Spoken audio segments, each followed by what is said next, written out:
कभी कभी जीवन में चुप रह जाना भी एक उत्तर होता है, पर उस उत्तर को समझने की क्षमता सबके पास नहीं होती। उत्तर प्रदेश के एक छोटे से शहर में महीने का पहला रविवार था। सड़कें कुछ शांत थीं, आसमान में धूप नरम थी और गली के मोड़ पर वह पुराना 2 मंजिला मकान जिसके भीतर अब एक नई कहानी जन्म लेने वाली थी। शारदा देवी दरवाजे के पास खड़ी थीं, हाथों में पुरानी कांच की कुछ फीकी चूड़ियां, माथा अब सूना था, पर आंखों में अब भी वही मीठी मुस्कान थी जो कभी सिंदूर की लाली के साथ खिलती थी। आज उनके बेटे रवि की बहू घर आने वाली थी। रवि की शादी 2 दिन पहले ही दिल्ली में हुई थी और अब वह अपनी पत्नी कविता को लेकर मायके से लौट रहा था। शारदा देवी के हाथों में आरती की थाली थी। जैसे ही ऑटो आकर रुका, कविता उतरते ही झुकी। नमस्ते माँ जी। शारदा के चेहरे पर अपनापन उमड़ आया। सुखी रहो बिटिया,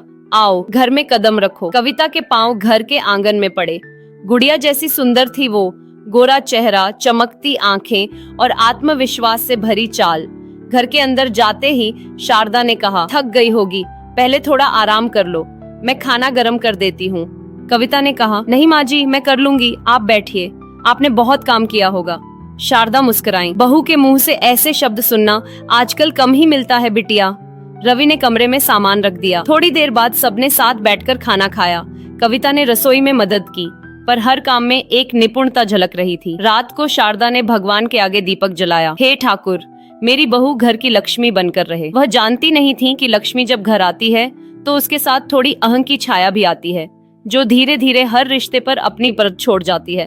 अगले दिन सुबह सुबह कविता उठी, रसोई में घुसी, सब कुछ व्यवस्थित किया। शारदा ने देखा तो कहा, बिटिया धीरे धीरे करो, सब काम तुम्हारे ही तो हैं। कविता ने हंसते हुए कहा, माँ जी आप चिंता मत कीजिए, मैं सब संभाल लूंगी। पहले 2-3 दिन घर में जैसे त्योहार का माहौल था। रवि ऑफिस जाता, कविता घर सजाती और शाम को दोनों एक साथ चाय पीते हुए बातें करते। शारदा को यह सब देखकर सुकून होता। उनके होंठों पर संतोष था। अब मेरा घर पूरा हुआ। लेकिन कहानियां वहीं खत्म नहीं होती जहां हम मुस्कुराते हैं। कभी कभी मुस्कान के पीछे ही आने वाला तूफान छिपा होता है। 1 सप्ताह बाद की बात है। कविता ने सुबह कहा, माँ जी दाल में नमक थोड़ा ज्यादा हो गया है। शारदा ने मुस्कुराते हुए कहा, अरे लगता है गलती से डल गया, चलो कल थोड़ा कम डाल दूंगी। कविता बोली, माँ जी मैं कह तो रही हूँ, आप थोड़ी लापरवाह हो जाती हैं। शारदा ने कुछ नहीं कहा, बस चुप रही। दिल में हल्की टीस उठी, पर चेहरा वही शांत। उस शाम रवि ने माँ से कहा, माँ कविता अभी नई है, उसे समझने में समय लगेगा। शारदा ने कहा, हाँ बेटा, लड़की बुरी नहीं है, बस जमाने का तरीका अलग है। धीरे धीरे कविता घर की रानी बन गई। हर चीज का निर्णय वही लेती, कौन सा पर्दा लगेगा, कौन सी सब्जी बनेगी, यहाँ तक कि कौन बोलेगा और कौन चुप रहेगा। शारदा देखती रही, सुनती रही और फिर एक दिन बोलना ही छोड़ दिया। पर वो समय अभी दूर था। फिलहाल तो सबके लिए यह बस एक आधुनिक बहू और परंपरावादी माँ की जोड़ी थी। उस रात रवि देर से लौटा। कविता ने दरवाजा खोला। आपकी माँ ने आज फिर मेरे काम में टांग अड़ाई। मैं कपड़े सुखाने जा रही थी। उन्होंने कहा, ऐसे मत टांगो, गीले रह जाएंगे। जैसे उन्हें सब कुछ मुझसे ज्यादा पता है। रवि ने थके स्वर में कहा, कविता वो तुम्हारी भलाई चाहती हैं। कविता झुंझलाई, माँ जी भलाई चाहती हैं या हर चीज में हुकूमत। रवि चुप रहा और चुप्पी वही पहली ईंट थी जिस पर आने वाले तूफान की दीवार खड़ी होने वाली थी। हर घर में एक कहानी ऐसी होती है जहां माँ की ममता और बहू का आत्मसम्मान धीरे धीरे एक दूसरे से टकराने लगते हैं, और उस टकराहट में सबसे पहले जो मरता है वो होता है अपनापन। रिश्तों में दरारें अचानक नहीं पड़ती, वो धीरे धीरे रोज के शब्दों से, रोज की चुप्पियों से बनती हैं। शारदा देवी अब पहले जैसी नहीं रही थीं। चेहरे पर मुस्कान तो थी, पर आंखों में कुछ बुझ सा गया था। घर की दीवारें वही थीं, पर उनमें अपनापन अब कम और दूरी ज्यादा गूंजती थी। रसोई में अब 2 तरह की आवाजें आने लगी थीं, एक बर्तनों की टकराहट और दूसरी कविता की ऊंची आवाज। एक सुबह की बात है, शारदा देवी चाय बना रही थीं। गैस पर दूध उबल रहा था। तभी कविता आकर बोली, माँ जी आप फिर से उसी पुराने पतीले में चाय बना रही हैं? मैंने कहा था ना, उस बर्तन से गंध आती है। शारदा ने हंसते हुए कहा, बिटिया यही पतीला तुम्हारे ससुर जी के समय से चला आ रहा है। कितनी बार इसमें चाय बनी है, कितनी यादें हैं इसमें। कविता ने नाराज होकर कहा, यादों से घर नहीं चलता माँ जी, सफाई से चलता है। शारदा चुप रहीं, बस दूध के उबलते फेन को धीरे धीरे हटाती रहीं। कभी कभी किसी की बात का जवाब देना जरूरी नहीं होता, क्योंकि हर जवाब रिश्ते को थोड़ा और कमजोर कर देता है। कुछ दिनों बाद रवि का जन्मदिन आया। शारदा ने खुद से बेसन के लड्डू बनाए, वही जो रवि को बचपन से पसंद थे। कविता ने केक ऑर्डर किया, मोमबत्तियां लगाईं और दोस्तों को बुलाया। जब सब हंस बोल रहे थे, शारदा अपने कमरे में अकेली बैठी लड्डू संभाल रही थी। कविता ने एक नजर डाली, माँ जी अब ये लड्डू कौन खाएगा? आजकल कोई इतना घी नहीं खाता, सब डाइट पर रहते हैं। शारदा ने हल्के स्वर में कहा, रवि को तो पसंद है बिटिया। कविता ने मुस्कुराते हुए कहा, अरे माँ जी वो अब बच्चा नहीं है, अब उसे केक पसंद है, लड्डू नहीं। रवि ने माँ की ओर देखा, थोड़ा मुस्कुराया पर कुछ कहा नहीं।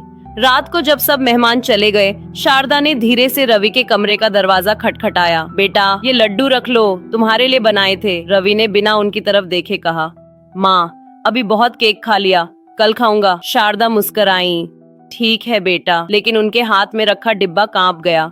रात को उन्होंने वही लड्डू मंदिर में भगवान के आगे रख दिए। हे ठाकुर, आज मैंने बेटे का पसंदीदा प्रसाद तेरे लिए बना दिया। धीरे धीरे घर में दूरी बढ़ने लगी। अब कविता घर की हर चीज में निर्णय लेने लगी थी। माँ जी सोफे का कवर बदलना है, ये पुराना हो गया। माँ जी अब ये तस्वीर हटानी होगी, बहुत पुरानी लगती है। माँ जी पूजा वाले कमरे को मैं नया सजाऊंगी, अब थोड़ा मॉडर्न टच चाहिए। शारदा बस सुनती रहती। हर माँ जी के पीछे जैसे एक अब आपकी जरूरत नहीं छिपा होता था। एक दिन मोहल्ले की सुनीता चाची मिलने आई। अरे शारदा कैसी हो बहन, बहुत दिन से दिखी नहीं। शारदा ने हल्की मुस्कान दी, बस अब घर के भीतर ही रह जाती हूँ बहन, बाहर जाने की आदत छूट गई। सुनीता बोली, कविता कैसी है? शारदा ने धीरे से कहा, अच्छी है बहन, सब कामकाज समझती है, बस मैं अब उतनी काम की नहीं रही। सुनीता कुछ पल उन्हें देखती रही, फिर बोली, अरे शारदा ये मत सोच, माँ कभी बेकार नहीं होती। शारदा ने एक लंबी सांस ली। माँ तो होती है, पर जब बेटे का घर बहू का हो जाए ना, तो माँ बस दीवार पर टंगी तस्वीर बन जाती है। शाम को रवि दफ्तर से लौटा। कविता ने कहा, रवि मैंने सोचा है हम अगले महीने माँ को गाँव भेज देंगे कुछ दिनों के लिए। रवि चौंक गया, गाँव क्यों? थोड़ा बदलाव हो जाएगा उनके लिए। यहाँ उन्हें क्या काम है, वो अकेली भी रहती हैं और मुझे ऑफिस घर दोनों संभालने में मुश्किल होती है। रवि ने धीमे स्वर में कहा, कविता माँ कोई सामान नहीं है जिसे समय समय पर इधर उधर रखा जाए। कविता बोली, तो आप ही बताइए, क्या मैं सब अकेले करूं, ऑफिस भी, घर भी और माँ जी की देखभाल भी? कभी कभी तो लगता है मैं नौकरानी बन गई हूँ। रवि ने कुछ नहीं कहा, वो कमरे से बाहर चला गया, पर शारदा ने ये सब सुन लिया था। दरवाजे के उस पार खड़ी थीं, आंसू उनकी साड़ी के कोने में गुम हो चुके थे। उस दिन शारदा देवी ने पहली बार महसूस किया कि बेटे का घर अब उनका घर नहीं रहा, और जब घर पराया लगने लगे तो मन चुपचाप उस भगवान की ओर लौटने लगता है जिसके पास कोई शिकायत नहीं होती। रात में शारदा देर तक जागती रही, छत की ओर देखती, दिए की लौ बुझा बुझा कर फिर जलाती। धीरे धीरे उन्होंने निर्णय ले लिया, अब वो किसी को कुछ नहीं कहेंगी, न शिकायत, न समझाना, न बोलना। और इसी क्षण माँ की चुप्पी शुरू हुई।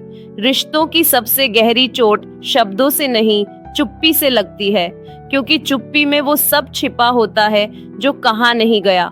कुछ रिश्ते तब टूटते नहीं, बस थम जाते हैं, जैसे घड़ी की सुई जो चलना भूल गई हो, पर समय फिर भी गुजरता रहता है। शारदा देवी अब पहले से और शांत हो गई थीं। अब वो ज्यादातर समय अपने कमरे में ही रहती, सुबह पूजा करती, फिर कुछ देर तक खिड़की के पास बैठकर आसमान देखती। कभी कभी पुराने फोटो एल्बम निकाल लेती, जहाँ रवि का बचपन, उसके स्कूल की तस्वीरें और ससुर जी का मुस्कुराता चेहरा होता। उन तस्वीरों को देख उनके होंठों पर हल्की सी मुस्कान आ जाती, पर आंखों में हमेशा एक धुंधला सा दर्द तैर जाता। एक शाम रवि दफ्तर से लौटा तो देखा माँ बालकनी में बैठी हैं, पर उनके हाथ कांप रहे हैं। माँ क्या हुआ, ठीक तो है ना? शारदा ने कहा, कुछ नहीं बेटा, बस जरा चक्कर आ गया था। कविता रसोई से बोली, रवि आप फालतू चिंता मत किया करो, माँ जी ने दोपहर का खाना ही ठीक से नहीं खाया, अब दवा कैसे असर करेगी? शारदा बोली, भूख नहीं थी बेटा। रवि ने प्यार से कहा, माँ अब से समय पर खाइएगा, आपकी तबीयत। हाँ हाँ, मैं देख लूंगी, कविता ने बीच में ही कहा। हर बार ये नाटक शुरू हो जाता है, माँ जी की तबीयत, माँ जी की दवा। रवि चुप हो गया। और शारदा, उन्होंने फिर वही किया जो वो पिछले महीनों से करती आई थी, चुप रह गई। कविता अब और चिड़चिड़ी हो गई थी। ऑफिस का काम, बच्चे की स्कूल की तैयारी और घर का प्रबंधन, सबके बीच उसे लगता था कि शारदा देवी अब एक जिम्मेदारी है, रिश्ता नहीं। एक रात उसने रवि से कहा, रवि, अब हमें ये बड़ा घर छोड़कर अपार्टमेंट में जाना चाहिए। यहाँ माँ जी के लिए सब संभालना मुश्किल है और मैं अब और नहीं कर सकती। रवि ने कहा, कविता, माँ के बिना घर घर नहीं लगेगा। कविता ने ताना मारा, आपको घर चाहिए या म्यूजियम, जहाँ हर कोने में माँ जी की पुरानी चीजें, पुराने बर्तन और पुरानी सोच पड़ी है। रवि को गुस्सा आया। कविता, इतना मत बोलो। कविता बोली, तो आप ही संभालिए माँ जी को, मैं तो अब थक गई हूँ। शारदा पास वाले कमरे में थी। हर शब्द दीवारों को पार कर उनके दिल में उतर रहा था। उन्होंने दिया बुझाया और तकिए पर सिर रख लिया। उस रात उन्होंने बहुत देर तक भगवान से सिर्फ एक ही बात कही, हे ठाकुर, अब मुझे अपने पास बुला लो, यहाँ अब मैं बस बोझ हूँ। सुबह कविता जल्दी उठी। माँ जी का दरवाजा खटखटाया। माँ जी, चाय लीजिए। कोई जवाब नहीं। फिर से बोली, माँ जी। दरवाजा आधा खुला था। शारदा देवी कुर्सी पर बैठी थी, माथे पर तिलक लगा हुआ था और उनके सामने जलता दीपक बुझ चुका था। कविता के हाथ से कप गिर गया। वो भागती हुई रवि को बुलाने गई। रवि, माँ जी। रवि ने आकर देखा। माँ की आंखें बंद थीं, चेहरा बहुत शांत था, जैसे उन्होंने दुनिया की सारी लड़ाइयों से छुट्टी ले ली हो। रवि के होंठ कांप गए। माँ, उठो ना। वो बार बार माँ का हाथ हिलाता रहा, पर वो हाथ अब ठंडा था, स्थिर था। घर में पहली बार वो खामोशी नहीं, माँ की चुप्पी थी, जो पूरे घर पर भारी थी। अंतिम संस्कार के बाद कविता जब माँ का कमरा समेट रही थी, तो तकिए के नीचे एक पुराना लिफाफा मिला। उस पर लिखा था, मेरे बेटे रवि और मेरी बहू कविता के लिए। कविता कांपते हाथों से चिट्ठी खोलती है। रवि, जब तुम छोटे थे तुमने कहा था, माँ, जब मैं बड़ा हो जाऊंगा तो तुम्हें रानी बना दूंगा। आज तुम बहुत बड़े हो गए बेटा, पर मैं रानी नहीं बनी, बस मेहमान बनकर रह गई। मुझे कोई गम नहीं, क्योंकि माँ तो भगवान की तरह होती है, भले ही कोई पूजा न करे, वो वरदान देती रहती है। और कविता, तुम घर की लक्ष्मी हो। बस एक बात याद रखना, जब किसी की सेवा बोझ लगने लगे तो समझ लेना प्यार खत्म हो रहा है। मैं तुम्हें दोष नहीं देती, शायद जमाना ऐसा ही है। बस रवि का ख्याल रखना और कभी किसी माँ को अकेला मत छोड़ना। कविता की आंखों से आंसू बहने लगे।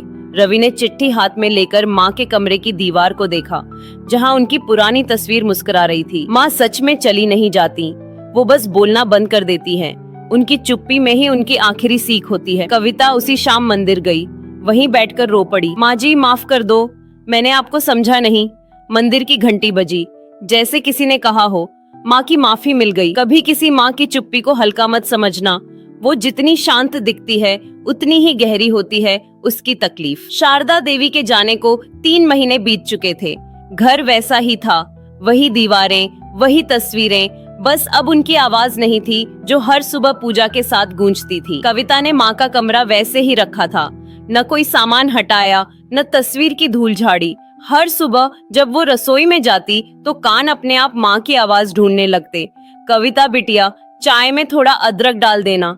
पर अब सन्नाटा ही जवाब देता था। कविता अब हर दिन माँ की चिट्ठी पढ़ती। वो पन्ना अब मोड़ते मोड़ते पुराना हो गया था, पर हर शब्द नया दर्द दे जाता था।